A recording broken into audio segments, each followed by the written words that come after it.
Backstage Entertainment, sitting here with Tom Maxwell, or Tom Cat. Chad Gray about to join us. Oh no, he's turned away. Yay. Chad Gray almost came in, but we'll maybe get him a little later here.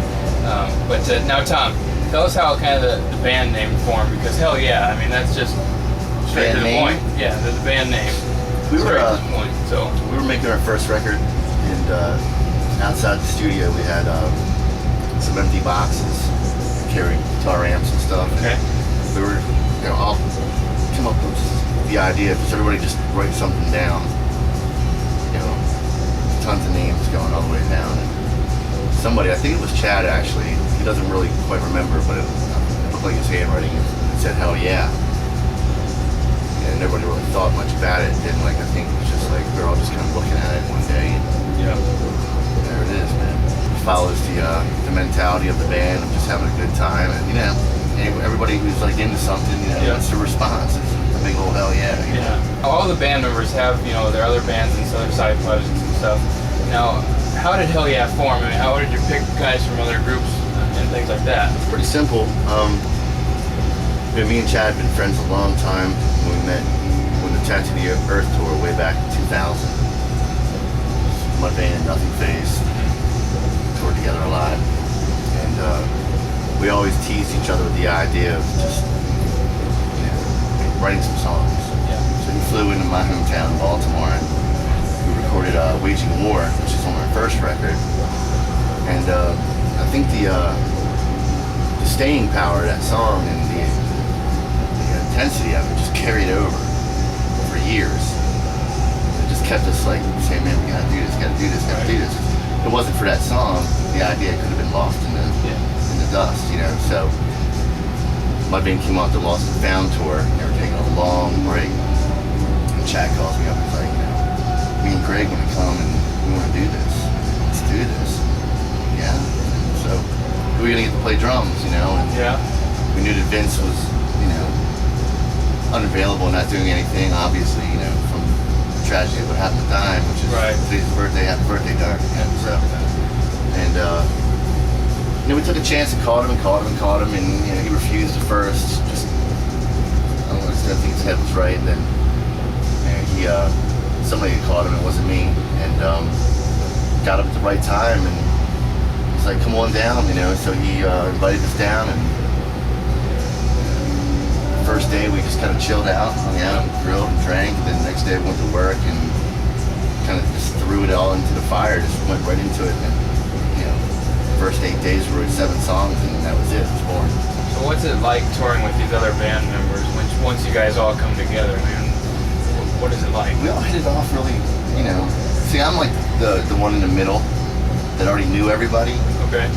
Pantera took my old band out on tour, but Chad and Greg had never met Vince before, and I've known Chad and Greg for years, so it was easy for me. I think those two elements, were the ones that kind of had to see if it fit, and it did.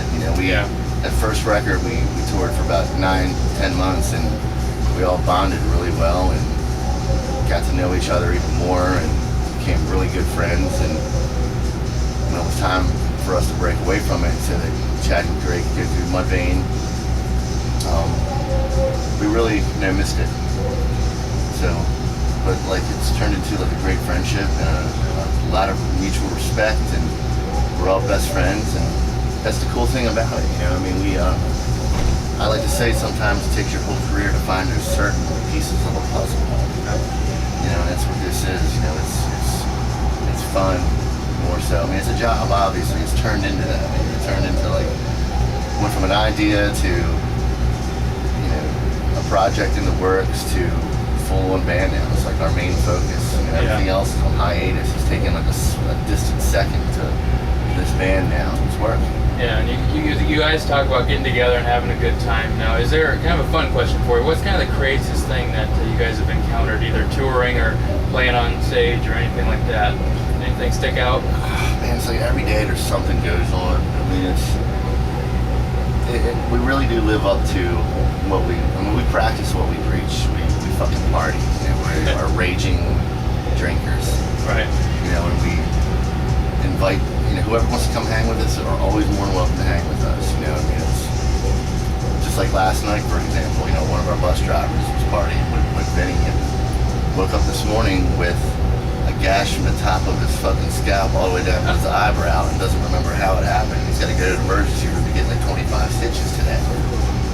So it's like blackout. You know? I mean, so I don't know what I just heard about it. I'm like, that's fucking insane, man. What did you guys do? I'm talking to Vinny earlier. It's like, man, all I remember was just hanging at the bar and we were drinking some wine and then it all went fucking downhill from there. Just barn burner. And like he woke up and he's got blood all over the place. And I said, what the fuck? But I mean, that's just kind of like more of an accident. You know what I mean? Yeah. Probably happened. Right. But we, you know, I mean, anything can go, man. We just be playing and, you know, it's kind of that old school mentality, you know, especially with our fans, you know, the chicks get up on their fucking boyfriend's shoulders and they're taking their tops off and throwing fucking underwear at us, you know.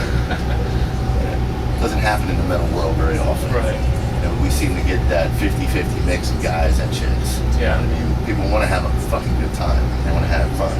Yep. And we provide that kind of lifestyle and mentality. We're not like, we take what we do very serious, but we're not one of those serious type of bands that has like some kind of political statement or look down at your shoes, you know, the world sucks, blah. You know, we're, every day is a Friday night. Yeah. Which is rare nowadays, you know. I remember when I was younger going to concerts, as a little kid, you know, my dad taking me to go see Van Halen and Kiss. People screaming and chicks, and that's what made me want to be a rock star. Yeah. Man, you know, just that fucking, I know it's kind of cliche sounding, but it's pretty damn cool. Yeah, exactly. You know? Yeah. So what do you like most, and I guess what do you like the least about touring in the music industry? Well, what I love about it is being with my friends and going out there and playing music every day. You know, and hanging out and meeting people and seeing new sights, making new friends, you know, and we travel the world. Yeah. That's what music has done for me, you know. Like songs that I co-wrote are taking me all around the globe. Yeah. And people are getting it and coming out. What I don't like about it is the 23 hours out of the day where you're just kind of like wondering what to do with yourself, you know, during the downtime. You know? Yeah. You have that hour of glory on stage, and then a couple hours after the show where you're, you know, jacked up, partying and stuff like that. Yeah. But it gets pretty monotonous, you know, and you know, I'm a homebody too. You know, I love being home. You know, I'm all about just chilling at my house. And then the industry itself too. You know, there's a lot of spineless vampires in this business. You know, and you know, it's hard to sell records nowadays because kids can get it like that. Yeah. Just go online, you know, just download it, or whatever, you know. And you know, those days, you know, now it's like you really have to be fucking clever. You know, I don't even know if we're gonna, you know, we'll ever, you know, I don't know if we're gonna release a single body of work anymore. Really? We're thinking about doing. I mean, I can't let you know what we're doing. Right. Somebody else will steal the fucking idea, but you have to think outside the box now. Yeah.